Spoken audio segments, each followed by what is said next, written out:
Hey everybody, Who's Your Jedi here with another review for you. This time I'm going to be talking about episode 9 of Green Lantern called In Love and War. Now, overall, while this episode is an improvement over the one that we got last week, I don't think that it's a particularly strong episode. It feels like an okay episode. So let's talk about why I feel this way. And as I've said before, I'm a pretty big fan of the Green Lantern comics. I've been reading them a long time. My knowledge of the Star Sapphires is fairly decent, but I can't give you an. I will not say that I have an encyclopedic knowledge of them. So if I goof on a few of the little details relating to them, please forgive me. So anyway, um, the main thing with the Star Sapphires is I think they seem in a lot of ways to be a very old-fashioned idea. I believe the first version of them was Carol Ferris, as we saw in this episode, as Star Sapphire, like popped up around back in 1964, and the Star Sapphires, when they were expanded on, kind of that happened in like the 60s and the 70s, when obviously gender roles were a very different kind of thing, and I think in the 70s, as I understand it, they kind of tried to paint some feminism onto the whole thing, but it just didn't work, which is honestly one of the reasons why, at least from where I've been sitting, Star Sapphires are not among the particular favorites of the female comic fans out there. And honestly, I can't blame them. Now, this is a twofold reason, and I promise you I will get back to the episode. Just let me expand on this because it has heavily influenced my opinion of this episode. The first of it is that, okay, let's just get it out front there. It's the costumes. Now, the costume we see Carol wearing in this show is fairly reminiscent of her the classic Star Sapphire look from the old days, the Silver Age, the 60s, the 70s, and all that. It's just a little slightly more revealing in the chest area, but not obviously something you couldn't get away with on a kids show.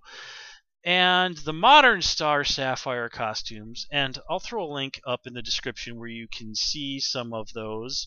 They're ones from the actual comics, some fan art, and even one or two pictures of some real women wearing the costumes. They are, as the TV tropes folks so delightfully put it, stripperific. I mean, seriously, these are not something that real women wear. These are outfits that strippers would wear. And folks, I have been within like 2 feet of an actual, rather attractive lady cosplaying as a Star Sapphire. And now, while I do try to keep my reviews clean, since I am generally talking about kids shows here, there is no really cleaner way that I can put this. That an actual woman wearing a Star Sapphire costume, there is no way that you will at least not see the edges of her nipples. That is the most plain, clean way that I can put it. All right. So basically, this is just something that I cannot actually see women realistically wearing. Now, again, the other thing that I have issue with is the Star Sapphire is that they don't really portray women, I think, in the most positive of light.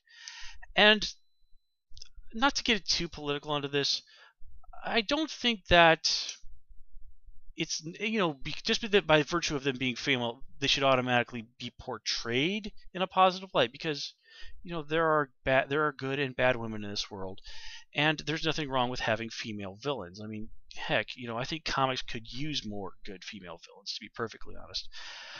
The problem with the Star Sapphires is so much of what happens to them relates to their relationship with the Green Lanterns and the Green Lantern Corps, who the majority of them who have strong ties to the Star Sapphires are male, like Hal and Carol being the main thing. And the problem with the Star Sapphires is, while their rings do give them tremendous power, and this power does come from love, it seems to very easily latch on to the negative aspects of love, the darker side of love, obsession, the inability to let go, as they put it in the episode, the selfishness of love. And this is what is able to temporarily turn Carol against Hal, and seems to, at least for the moment, have permanently turned Galia against Kilowog. The Star Sapphires do intend well, but they're basically and you can see it in that they're very 70s roots in this, is that they basically blame men for all problems in the universe. And that's just such a gross oversimplification of life. I don't really let's not go off on a gender studies thing on this too much. But let's just say I think that's bull. But yeah, I do like that the episode points it out. The Star Sapphires operate on a flawed version of love, while, as they point out, the Guardians reject all emotion. So, in a way, both the Guardians and the Star Sapphires are wrong. On the other hand, the Green Lantern Corps have proven generally to be very successful. So, in this equation, who's right? You know what? I'm going to let you folks answer that. I'm just going to raise that question to you. But let's talk a little bit more about what actually goes on in the show. First of all, we have the weird little tentacled space alien which attacking the ship, and I know I'm skirting the line of cleanliness here, but this was honestly going through my mind when I was watching the episode. Yeah, apparently the tentacle monster could not find a Japanese anime schoolgirl out there in the depths of space, so they decided to attack Hal's ship. You know, I completely failed on trying to keep that clean. You know what? Let's completely and utterly forget that I made that incredibly tasteless joke. But anyway, let's go on. Talk about our characters here. The Queen, whose name I did not bother to write down, and then we have Gietta, her niece, who I did write down. And honestly, her relationship with Hal, in kind of this retro thing, this feels like an old episode of Star Trek, you know, where Captain Kirk runs into some alien woman who goes like, "Love? What is this love you speak of?" And while I did think the way they handled her trying to seduce Hal, complete with a acceptable for children's television Viagra joke with that stuff that she was making him drink, you know what? I don't feel bad about making the tentacle monster joke now. If this is what the actual TV show is going to do, then yeah, I'll go there. And, you know, by the end, she does get to see, and have pointed out to her by Carol, the flaws in the Star Sapphire's philosophy. And this is a good thing, because while the Star Sapphires are essentially the villains of this story, they are a potential force for good. They do genuinely desire to do good. It's just they're going about it in the wrong way. And with Gietta, here we see that the Star Sapphires can be more than villains. That it is possible for them to have a true understanding of love. Right now, they've only got sort of half the picture. And I did like one thing that I did like in the episode is that you do briefly see a little bit of the actual Star Sapphire oath spoken by the Queen when she's basically trying to, you know, got Razor pinned up. So just to sort of show you how the Star Sapphires genuinely can be, at least in the comics, are a positive force for good in the universe. Let me give you the Star Sapphire oath. I was genuinely hoping we would get to hear this in the episode, and I was rather disappointed that we didn't, because I think it is actually quite a nice little oath. Hold on one sec. Okay, so now for your listening pleasure, I will read to you the Star Sapphire oath. For hearts long lost and full of fright, for those alone in blackest night, accept our ring and join our fight.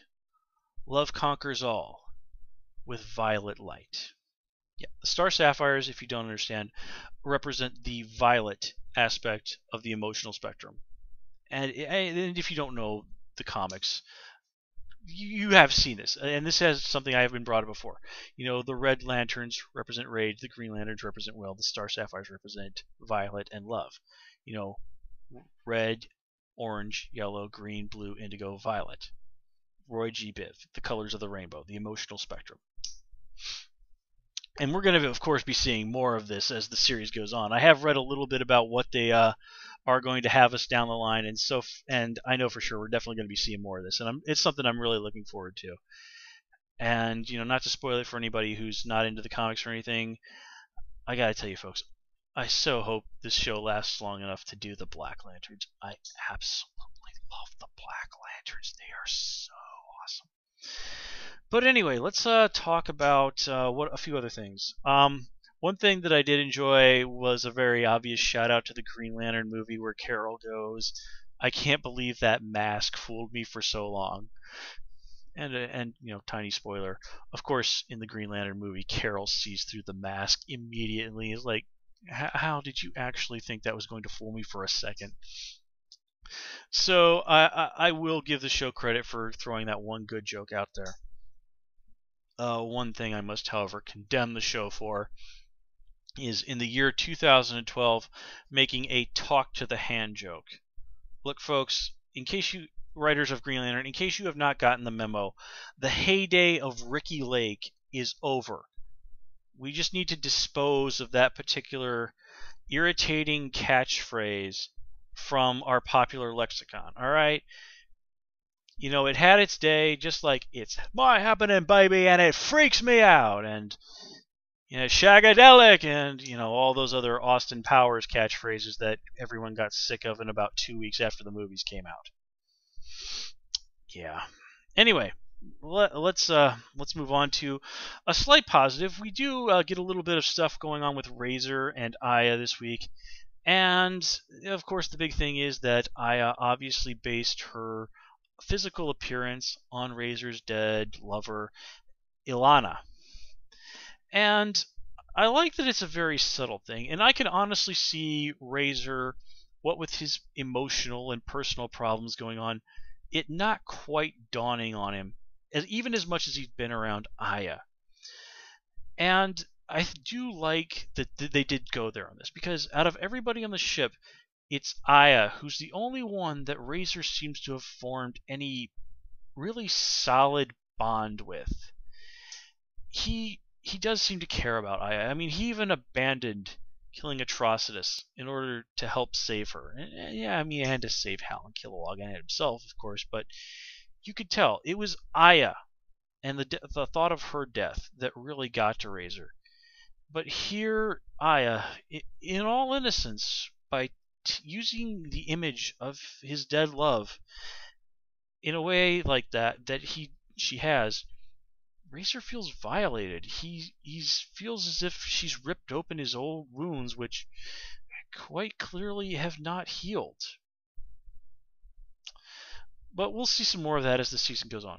Anyway, I do think that the show did do a good job, however, of showing the dark side of love, the dark side of how the Star Sapphires, despite their good intentions, despite being so keyed into love, can go so far astray.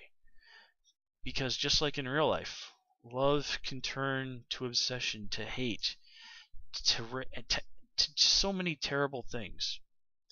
And the fact that it springs from something so pure and so wonderful as love is a tragedy. And again, it can poison people who love each other against them, just like it did with Galea and Kilowog. So it's really not the Red Lanterns who are the only threat out there. But as Hal says, the Starsat and Gietta shows us, the Star Sapphires don't have to be a threat. They can be a positive force in the universe. And frankly, if Hal and the guys are going to win this war, they're going to need the Star Sapphires to be that positive force. Anyway, I'm almost out of time, guys. Thanks. Please comment, rate, and subscribe. I'll see you next time.